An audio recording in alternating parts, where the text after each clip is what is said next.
Okay, chapter 5 of psychological types.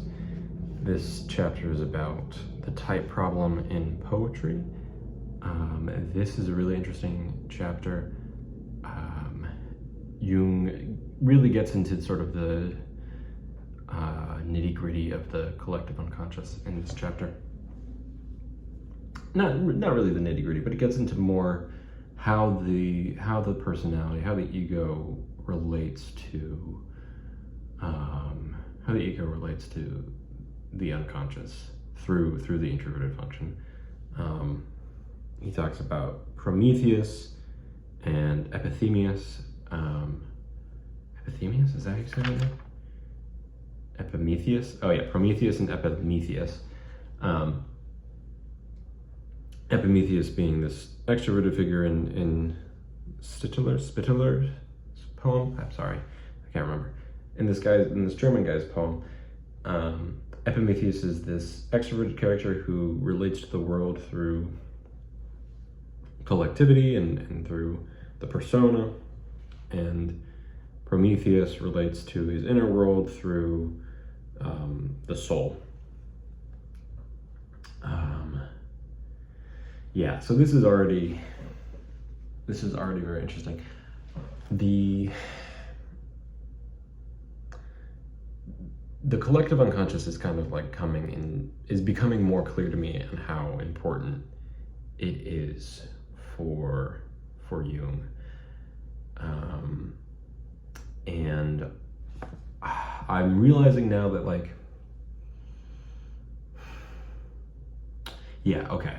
I think this is what it is. I think Jung really needs to differentiate between transpersonal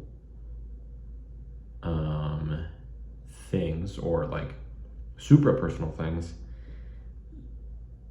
that he calls daemonic, and other workings of introversion.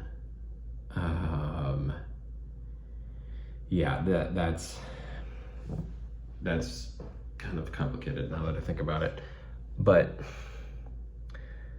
the thing is, Jung talks about introjection, right? Like, he talks about how the world, which was formerly enchanted with these gods and these fairies and, these saints and demons, that enchanted world became introjected. Like all those things were seeded into the realm of the unconscious as we understand it now. And so we look back on that reality and we're like, oh, those people were projecting the contents of their unconscious onto the world. And Jung has an interesting line, not in psychological types, but he talks about how it's really we're the weird ones for having introjected them. That's the state of affairs normally. And it sort of seems like he's siding with the view which has the enchanted reality, which would make you think that Jung really does think that these contents have a reality of their own. They're not, it's not that they're not dependent on human consciousness, but they're not a fiction.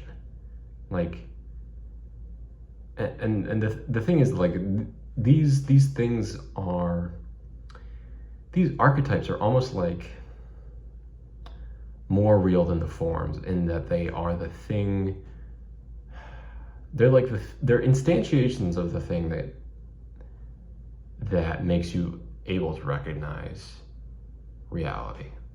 The forms, right, are those things that allow you to recognize something as what it is. And the archetypes are not they're not exactly the forms, but they are, because they have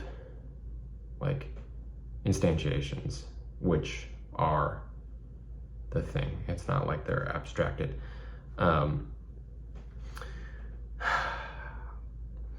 So yeah, so the archetypes are sort of a epistemological tool in a sense, but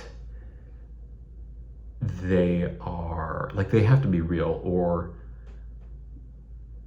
or the things that you like, you can't say that they help you understand something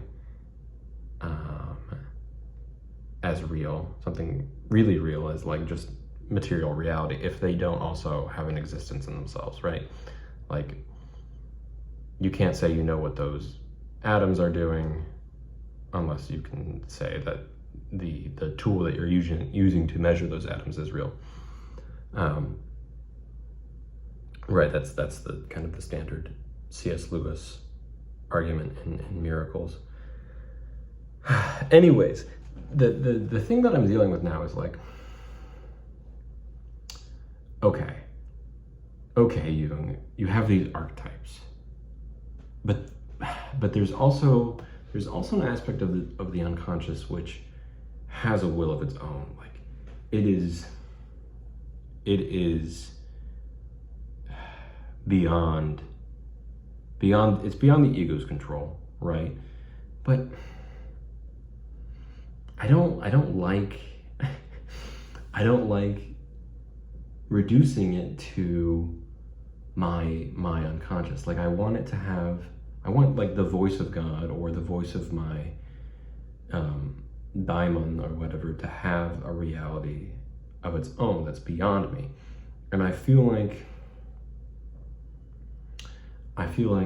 Jung's insisting on the unity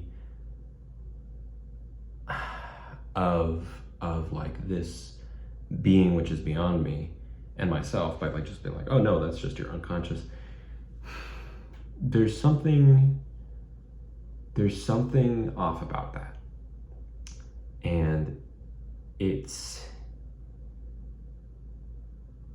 almost like this container of the collective unconscious is too big.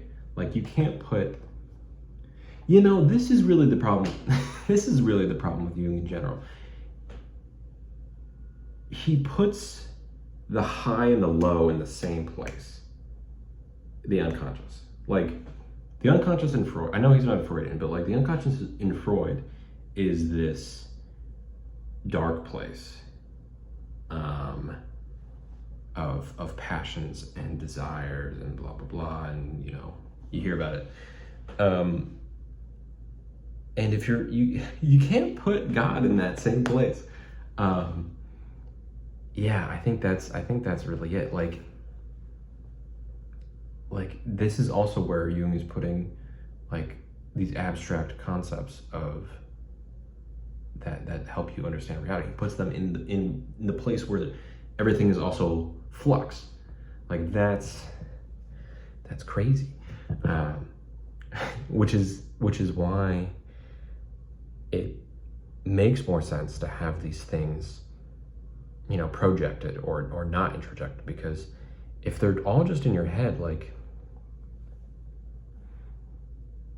it just gets disordered very, very quickly. But if, like, God is up here outside of you, and the devil's down here, or whatever, like, if you have the world, like creation, as this